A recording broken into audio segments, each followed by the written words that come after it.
Before even the white man have ever come into this land, the Western Hemisphere, we have a history and we have a culture. We have a dream and we have a language.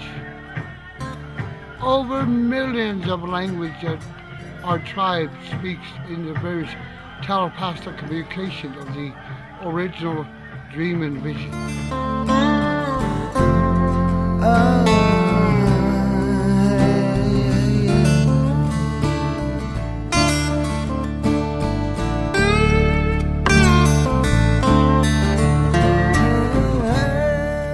Our specialty, of course, here at Joslyn and the Durham Center is the material of Carl Bodmer, who many people think was the greatest interpreter of Native American peoples in 2 dimensions.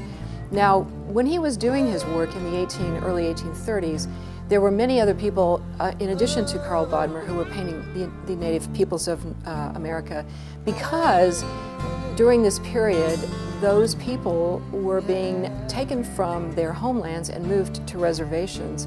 And there was a feeling that the indigenous peoples were now becoming a vanishing race.